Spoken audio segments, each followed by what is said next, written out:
प्यारे विद्यार्थियों, आज की कक्षा प्रारंभ करते हैं। आज हम प्रश्न लेंगे अपनी किताब का फर्स्ट चैप्टर का प्रश्न क्रमांक 10। निम्न बॉक्स को सही क्रम में इस प्रकार लगाइए कि गन्ने की फसल उगाने का रेखा चित्र तैयार हो जाए।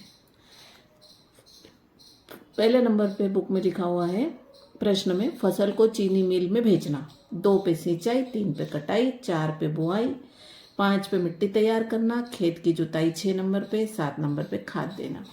अब इसको हमें रेखा चित्र के द्वारा सही क्रम में जमाना है।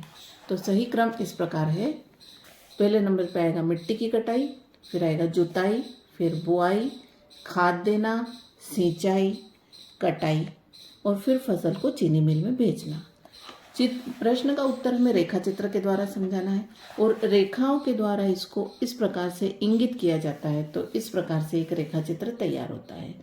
तो इस प्रश्न का उत्तर इस रेखा चित्र के द्वारा इस प्रकार से तैयार होगा। अब अगला प्रश्न है हमारे पास किताब का प्रश्न नंबर 11। नीचे दिए गए संकेतों की सहायता से पहेली को पूरा कीजिए। एक ऊपर से नीचे और बाएं से दाएं।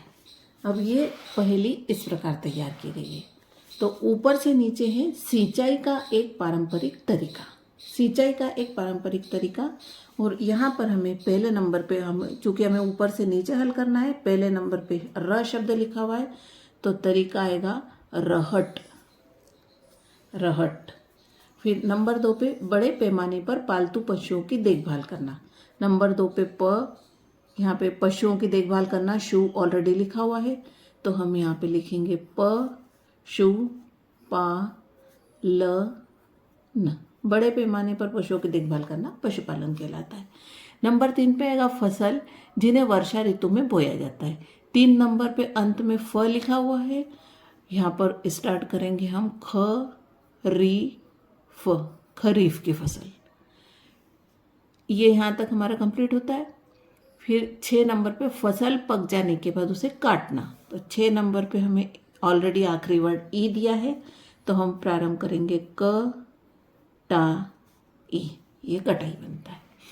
अब ऊपर से नीचे कंप्लीट हो गया। अब हम बाएं से दाएं की ओर चलेंगे।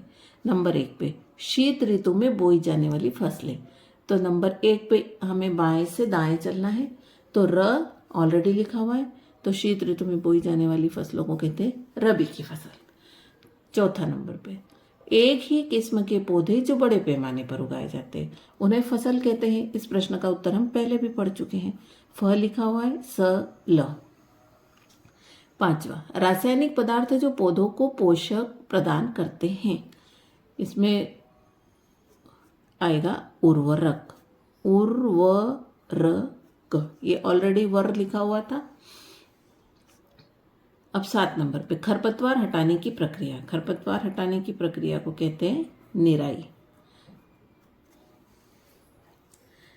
इसके बाद अगला प्रश्न हम लेंगे, कटाई किसे कहते हैं, कटाई किसे कहते हैं।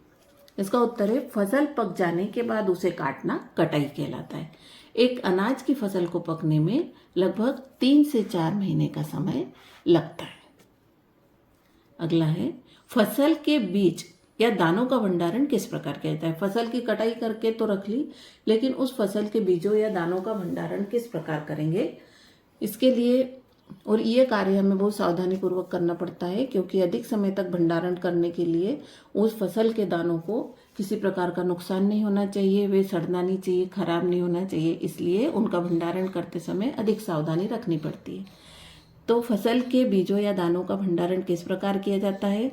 तो भंडारण से पूर्व बीजों या दानों को धूप में सुखाना अत्यंत आवश्यक होता है, जिससे कि उसमें नमी की मात्रा में कमी आ जाए, और उससे नमी की मात्रा में कमी होगी तो उस दानों में या उस फसल के बीजों में कीट या जीवाणु या कवक आदि से उस दाने की सुरक्षा हो जाएगी और वह खराब नहीं होंगे। और दूसरा नंबर, घरों में अनाज के भंडारण के लिए नीम की सूखी पत्तियों का उपयोग भी किया जाता है। और किसान अपनी फसल उत्पाद के भंडारण के लिए जूट के बोरे और धातु के बड़े पात्रों और भंडार गृहों का उपयोग भी करते हैं। और बड़े पैमाने पर बड़े भंडार गृहों में अनाजों को पीड़कों एवं सूक्ष्म जीवों से सुरक्षित रखने के लिए उनका रासायनिक उपचार भी किया जाता है। अगला प्रश्न है, पशुपालन किसे कहते हैं? घरों में अथवा फार्म पर पालने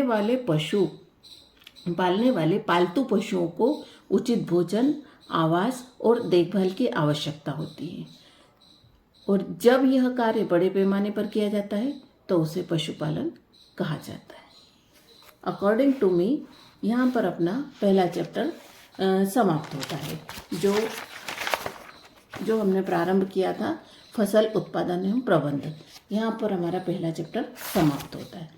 अब विद्यार्थियों को यदि किसी प्रकार की इससे संबंधित समस्या हो या कोई प्रश्न पूछना चाहते हो तो वो कमेंट बॉक्स में अपना प्रश्न पूछ सकते हैं। Please like, share and subscribe. Thank you.